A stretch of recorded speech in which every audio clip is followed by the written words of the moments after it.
Perhaps the greatest challenge isn't creating intelligence, but understanding what it means to be truly human. I'm going to build my own BMO as an embodied local AI agent. That means it'll use onboard AI to make its own decisions. Let's talk about BMO's parts. We're going to need a small screen and some kind of microphone and speaker for us to talk to them. Looking at BMO's front panel, we'll need 2 USB ports and a bunch of different buttons, including a D-pad, using a tiny Raspberry Pi computer as the brains of BMO. This runs a full Linux-based operating system along with our own custom Python scripts that we'll use to build our AI agent. This is the Raspberry Pi 5 with 16 gigabytes of RAM. This is the most powerful Pi available at the time of recording this video, and it will be more than enough to load all the local AI models we'll be using into memory. Now, I bought this when it first came out. Prices have gone way up thanks to the spike in RAM demand. You can get away with a cheaper model with less RAM. It all depends on the size of the models you plan on using. For BMO's screen, I've got this 5-inch 800 by 480 pixel IPS touchscreen display. It has mounts for the Pi right on the back and connects with a display cable. I also have this official Raspberry Pi camera module. This is the V2 module, so it's a bit old, but I could never really find a good project to use it with, so into BMO it goes. The Pi has 4 USB ports. We'll use one for this little USB microphone so BMO can hear us, and this set of USB speakers so they can talk back. We're going to extend and split this third port with these adapters to make the 2 USB ports on the front of BMO's faceplate. So we could connect all these buttons to these GPIO pins on the Pi, but then I can only use them when I'm running my own scripts. So instead, I'm going to use this microcontroller to turn the raw button presses into keyboard commands that we can send to the Pi or any other device over USB. I want these buttons to work more like a real game controller that we can use with any program running on the OS. I am a beautiful big man here. Now that we have our hardware, we can start designing BMO's body. I'll start by measuring the components we have. I'll build out things like the screen and camera as simple 2D shapes so I can start planning out the overall form of BMO's enclosure. I still need to design a custom PCB for the buttons, so I'll first lay out some shapes to use that to figure out where all the little switches need to go. Now again, I've never designed my own PCB before, so take what I'm going to do with a grain of salt. Actually, I've never done any of this before, so take everything I'm doing with a big grain of salt. I'm using an application called KiCad to design my PCB. I first create a schematic of the board, including the connections with the microcontroller, and then use my 2D mockup to lay out the switches. Then I sent the files off to the PCB printing service and wait for them to get delivered. While I wait, I start 3D modeling BMO's body. The PCB printing service provides a 3D model of the board, so I'm going to import that into Blender as my point of reference. From here, I start modeling BMO's buttons in place, using my 2D mocks to make sure I have the scale correct. I'll also create geometry to represent some of the other hardware like the screen, camera, and USB ports. I'll then make BMO's faceplate and include cutouts for the buttons and other components. I'll also use this free plugin to add mounting bolts for the PCB that I can keep in place with nuts later on. Now I'll build the main enclosure that the faceplate will attach to. I make sure there's a place for all the hardware to sit snugly in. Then I add details like BMO's vents, speaker holes, and letters. I also carve out some holes that I can glue magnets into, and this is what's going to hold the whole body together. I then made some arms and legs with little pegs that will slot in and out of holes in the body. I'm really happy with what I made here, but I want the option to swap these out for other poses in the future. I struggled with what to do with this little hatch on BMO's back. The Raspberry Pi 5 has been really challenging to work with when it comes to power management, so you may have noticed I haven't quite figured out how to make BMO battery powered just yet. So I came up with this design that I could just slide into a larger opening in BMO's back, and if I want to make something like a battery holder in the future, then I can swap this out rather than having to rebuild the entire enclosure. And with that, it's time to 3D print the enclosure. My 3D printer is pretty small, but thankfully my model just fits on the build plate. I'd be lying if I said all my measurements worked out perfectly, but after a few reprints, I finally had a real BMO body. Next, it was time to sand the 3D print. Then I applied a filler and primer and sanded it with a finer grit. Next came painting. As a bit of a happy accident, the spray paint on the enclosure came out with a spackle texture. I think it's because I left the teal paint in my garage and it's freezing where I live right now. It actually reminded me of the texture of my old Super Nintendo, so I decided to keep it. I then added some matte clear coat to protect it and left it all to dry. Oh, are you my grandpa? Let's start designing our software now. So first, full disclosure, I'm trying to use as many open source tools as possible, but I'm not a professional developer. I just like to make things. So I'm going to plan the overall user flow and architecture myself, but I'm going to be leaning on Gemini to help me write the actual code. We'll lay out the core loop first. BMO is going to wait around in an idle state until we wake them up to start listening to us. We'll record and transcribe the user's voice and send that to our local LLM. When the response is ready, BMO will read it out loud and then go back into the idle state. We're going to have a couple of ways to wake BMO up. First, I'm going to use one of their buttons to toggle voice recording manually, but I'm also going to train a custom wake word model so I can just use my voice. There are a lot of great paid and free options for training these types of models, but in the spirit of making sure everything I use is open and local, I'm using something called Open Wake Word. It can feel a little intimidating at first, but there's a fantastic collab linked on their GitHub page which walks you through everything you need to do. It takes a while to train, but eventually you get a machine learning model to download. Okay, so BMO will start in the idle state, running the wake word model until it hears us say, "Hey BMO," or we push the record button. It'll then transition into the listening state where it needs to record and transcribe our voice into text. For this, we'll be using another open source model from OpenAI called Whisper. The model comes in different sizes and we'll be using a smaller version. It's a little less accurate, but it'll run faster on our hardware.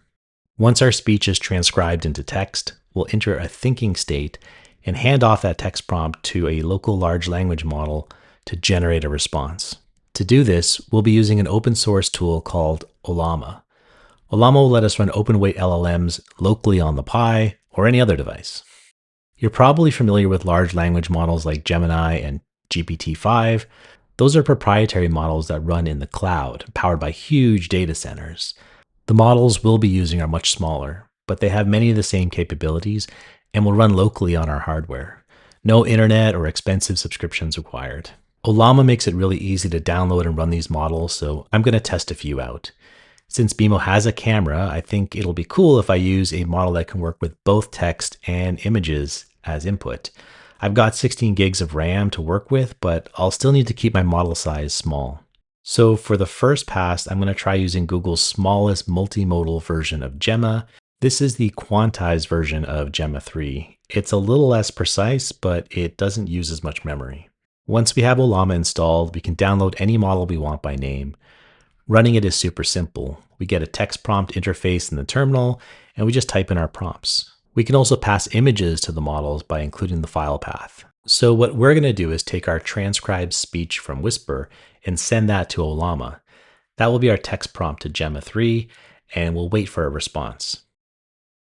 This can take a while, so we'll also include visual and audio feedback so it doesn't feel like BMO is just broken or unresponsive. In fact, we'll do this for all our states. We're going to change BMO's face after each state transition, and we'll also play some voice clips.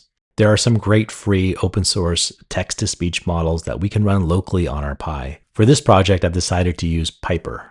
No, we can't generate BMO's voice exactly, but we can find an out-of-the-box voice that matches their personality good enough. I've tested out a few, and I really like this one. A rainbow is a meteorological phenomenon that is caused by reflection. So I wrote a script that generates a bunch of voice clips that BMO will use to give feedback to the user. These will be played randomly so they don't feel like automated canned responses, even though they are. Now, after the LLM is finished generating a response based on our text or image prompts, we'll want BMO to read that response out loud. For that, we can also use Piper and the same voice model we used for the canned audio clips. But instead, Ollama will stream the response as text and will generate and play voice clips on the fly. Once BMO is finished speaking, it'll transition back to the idle state and go back to waiting for the wake word. So let's put this all together and test out our flow. Hey BMO, tell me a joke. On it. I think we're going to have to make a few changes to speed things up. Checking on this. A lot of the delay we're seeing is because Ollama is reloading our model every time we enter a prompt. Checking on It's this. like stopping and starting the engine of a car every time we need to brake. So we'll create an additional warm-up state that keeps the engine running. We'll load all the models into memory at startup and just keep them going. We'll also update our hardware to use an NVMe SSD instead of running everything off of the SD card. This should also help with our loading times. We'll also speed things up by using an even smaller model. Multimodal models are nice because they can form a lot of tasks in one package, but they're actually a big mix of many models, and that can slow things down for us. So instead, we'll build our own mix of smaller models to do just what we need. I'm going to use a smaller version of Gemma 3 that only deals with text prompts, and then we'll switch to an entirely different model called Moondream for image analysis.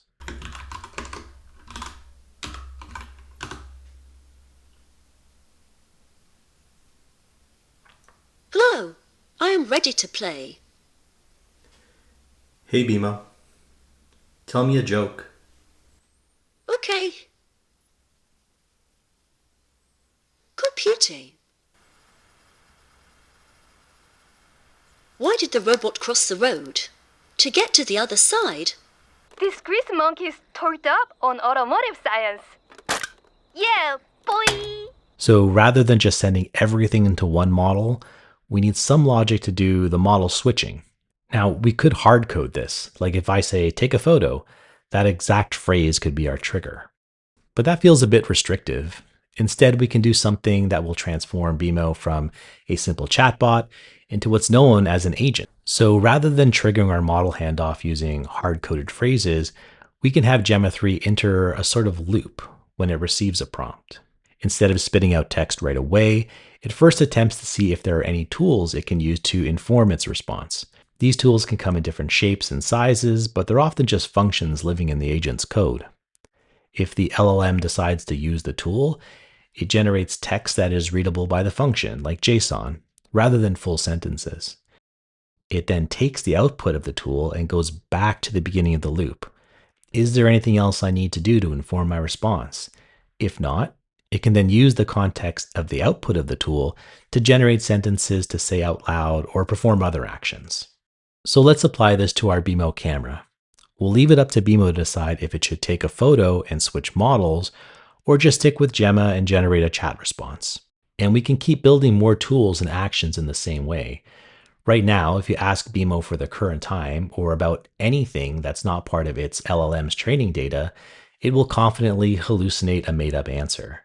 So to help BMO have more informed, accurate responses, we'll use a technique called Retrieval Augmented Generation, or RAG. Think of it as giving AI access to a search engine, so it can look up real-world data and use that to inform what it says. Time for the night shift. Let's finally put it all together. Before I start assembling BMO, there are a few changes I'm going to make to our hardware. After a lot of trial and error, I found a hat that lets me power the Raspberry Pi 5 and all the peripherals I have using just batteries. At the same time, I'm going to swap out the hat I'm using for my SSD for this dual M2 PCIe switch. This gives me an extra port that I can hopefully use for something like an AI accelerator chip. There already is an official Raspberry Pi accelerator, but it doesn't work with LLMs. It's more for computer vision projects. But I'm hopeful we'll see something like this for LLMs in the future. It's me from the future to say, as I was working on this video, Raspberry Pi ended up releasing an accelerator chip that works with local LLMs. The good news is I got my hands on one. The bad news is it's not going to slot into my M2 port like I was hoping. But I did find this other accelerator chip that should.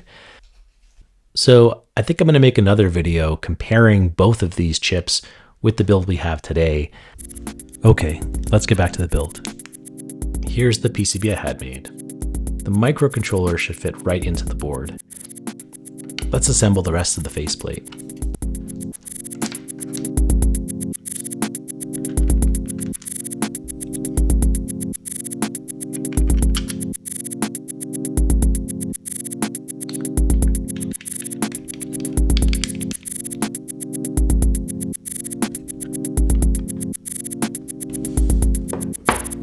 Now let's add the rest of the hardware.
gave you a better reality. Let's test our BMO AI agent. Just like the real BMO, I can connect my keyboard to them and navigate to my script. BMO's online. Hey BMO, can you write me a short poem about dinosaurs? Okay. Here, you can see BMO quickly decides to just behave as a chatbot and generates a response to my prompt right away. Here's a short poem about dinosaurs. Scales of green, a mighty stride. Long-necked giants, side by side. T-Rex roared, a fearsome sound. Dinosaurs ruled all around. Fossil bones, a wondrous sight. Ancient creatures shining bright. Hey BMO, search for news about Canada. On it. In this case, BMO recognizes that I've asked it to do something that requires using the search tool we made. This takes a bit longer, but in the background, BMO is running a search query using DuckDuckGo, and then using what it finds to generate its response. Okay, here's a cute, short sentence summarizing the data. Canada's trade with the US could be a big problem for Bassett, but one it would be a disaster. Let's test our camera now. Hey BMO, what do you see? On it. Computing. BMO needs to understand that answering the question, what do you see, means it will need to use their camera. This takes a bit of time to figure out, but eventually they take a photo. Checking on this. Now that photo goes back into the loop. So the agent again receives the prompt, what do you see, but now it also has the image captured by the camera. It switches from using Gemma to using Moondream and generates a text description of the image. This looping and model swapping takes around a minute to complete, so I'll speed things up for this video. In the image, a person is holding up an orange and white toy mushroom with its eyes closed. The mushroom has a red hat on top of it as well. The scene takes place in front of a wall, which could be part of another room or a specific area within a building. This unique toy mushroom seems to be the main focus of the person's attention. Say something insightful about life in the age of artificial intelligence. Okay. And BMO's buttons are all functional. They send keyboard commands to the Pi directly. I use the Enter key as an alternative way to trigger voice capture. And finally, we can of course use these to play video games. I had a ton of fun building BMO. I hope you really enjoyed following along. Again, I'm not a professional developer, so I can't really say whether this is the right way to approach making your own embodied AI agents. This was really just an opportunity for me to learn more about a technology that we're all being told is going to reshape our lives, and see whether the benefits of AI can really only be achieved by resource-consuming data centers and stealing intellectual property. Now, I'm not saying local models solve all the problems with AI today. There are a lot of downsides to them. Because they're offline and open, it's really difficult to put guardrails in place and enforce them. So are we doomed? It's not difficult to imagine the current AI boom is rushing us towards some kind of apocalyptic future. One where Skynet or HAL 9000 or GLaDOS values growth at all cost more than human lives. But maybe if we take a step back and really learn about these tools we're being sold, maybe we can build something different. And that's what makes BMO one of my favorite characters. Even when faced with the end of the world, they teach us to be kind, creative, and take care of one another. BMO is a reminder that we can always be more.